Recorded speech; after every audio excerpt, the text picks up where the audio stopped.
Along a forgotten stretch of state highway stood Harrow's last gas, a service station most maps stopped showing sometime in the early 1980s. By 1989, its sign had lost 3 letters, its payphone accepted coins but made no calls, and the nearest town was 17 miles away. Yet travelers continued to stop there. Some were seen beneath the red neon pumps. Some were recorded in a handwritten sales ledger. And some were never seen again. The first disappearance connected to the station was 26-year-old Rebecca Sloan. On September 14th, she left a friend's home shortly after 10 at night. Her car was found the next morning beside pump number 3. The keys remained in the ignition. Her purse was beneath the passenger seat, and the engine was cold. The station attendant, Everett Harrow, told deputies he had not seen her. He claimed the pumps had been shut off before dark, but a receipt found inside the office recorded a gasoline sale at 10:47. The total was $12.16. The handwriting looked like Harrow's. He insisted the receipt was old and had been left beneath the register. Investigators accepted the explanation. At the time, there was no evidence of a struggle, no blood, and no witness who could place Rebecca inside the building. 6 weeks later, a traveling appliance salesman named Gordon Pike disappeared along the same highway. His station wagon was found at Harrow's with the driver's door open. A thermos of coffee was still warm. Tire impressions showed another vehicle had been parked behind him, but the tracks ended on bare concrete. Once again, the handwritten ledger contained a sale made after Harrow claimed to have closed. The sheriff's office treated the cases as unrelated. Rebecca was believed to have accepted a ride. Gordon was described as a man who sometimes disappeared for days without contacting his employer. That changed when a third vehicle appeared in January. It belonged to retired teacher Margaret Lyle. Snow covered the highway, yet the pavement beneath her car was dry, as though it had been parked before the storm. Her footprints led from the driver's door to the station office. None led back. Deputy Lena Ortiz was assigned to review the reports. Ortiz had grown up in the county and remembered the station from childhood. She also remembered something missing from every official statement. Harrow's had once operated a repair garage behind the pumps. In recent photographs, the garage appeared boarded shut.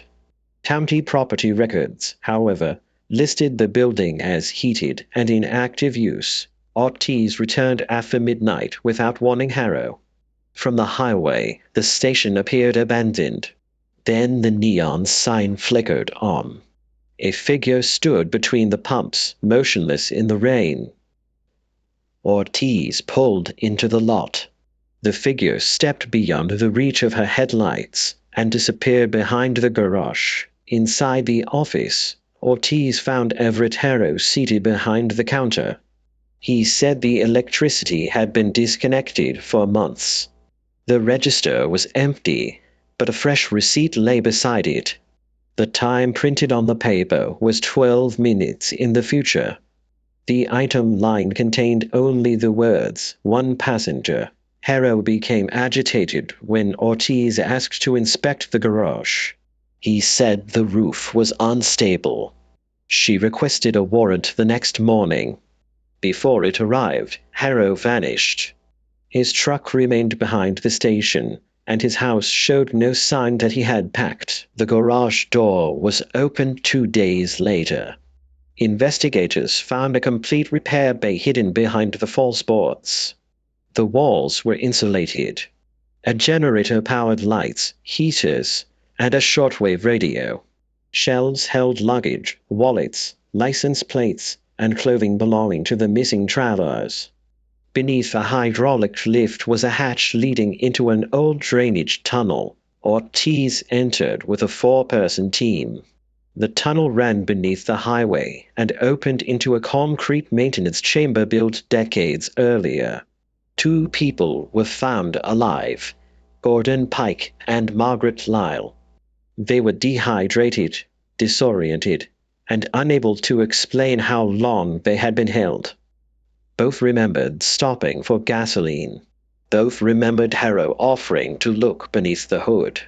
After that, their memories became fragments of darkness, engine noise, and a voice asking where they were going. Rebecca Sloane was not found. Her necklace lay beside a cot. So did belongings connected to 5 motorists whose disappearances had never been associated with the station. Harrow was captured 3 days later in an abandoned roadside diner. During questioning, he admitted drugging travelers and confining them in the tunnel. He claimed he chose people who appeared unlikely to be missed quickly. He refused to discuss Rebecca or the other missing motorists. Instead, he repeatedly asked investigators whether the station had issued any new receipts. When Ortiz placed the fugilated receipt on the interview table, Harrow stopped speaking. After several minutes, he said the station had been there before his family bought the land. According to him, the register sometimes printed a time, an amount, and a description of someone who had not arrived yet. His father called them advance sales. Ignoring one, Harrow said, never prevented the traveler from coming. It only changed who met them. Investigators dismissed the claim as an attempt to avoid responsibility. Harrow was charged with kidnapping, unlawful confinement, and multiple counts related to stolen property. Without bodies or direct evidence, prosecutors could not charge him with murder. He died in prison 11 years later without revealing what happened to Rebecca Sloane. The station was condemned. The fuel tanks were removed, the garage was demolished, and the tunnel was filled with concrete. During demolition, workers uncovered a second sales ledger sealed inside the office wall. Its earliest entry was dated 1936, long before Everett Harrow was born. The final page contained the names of Rebecca Sloane, Gordon Pike, Margaret Lyle, Deputy Lena Ortiz, and Everett Harrow. Harrow's entry had been crossed out. Rebecca's had not. Ortiz kept one photocopy before the ledger disappeared from evidence. Years later, she said new writing slowly appeared beneath her own name. It listed a time just after midnight and the words, "Return customer." The highway was rerouted in 2004. Nothing remains at the original location except cracked concrete and weeds. Drivers on the old roads still report seeing red neon through the trees. Those who stop sometimes find an abandoned car beside pump number 3. Its door open and its engine warm. The official case against Everett Harrow is closed. The disappearances of Rebecca Sloane and 5 unidentified travelers remain unsolved. In 2016, an independent researcher compared the station ledger with archived highway patrol reports. She identified 23 entries matching collisions, breakdowns, or disappearances along 3 different roads. Some names belonged to people who never reached Harrow's station. Several entries were dated after the building had been demolished. The researcher planned to publish her findings, but the photocopies were stolen from her vehicle at a rest stop. Nothing else was taken. Former Deputy Ortiz later described one detail omitted from her report. During the tunnel rescue, every captive wore a paper claim ticket tied around one wrist. The numbers matched sales totals in the register.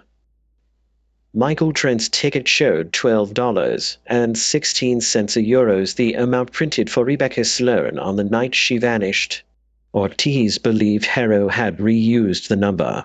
Harrow insisted the register assigned it. County officials tested the concrete where the tunnel had been filled.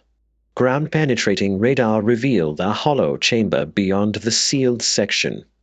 Excavation was considered too dangerous because the old highway foundation had begun to collapse.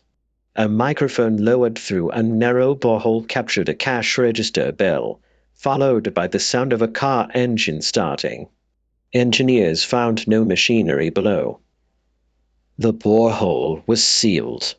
The recording was filed with the unresolved evidence and has never been released publicly.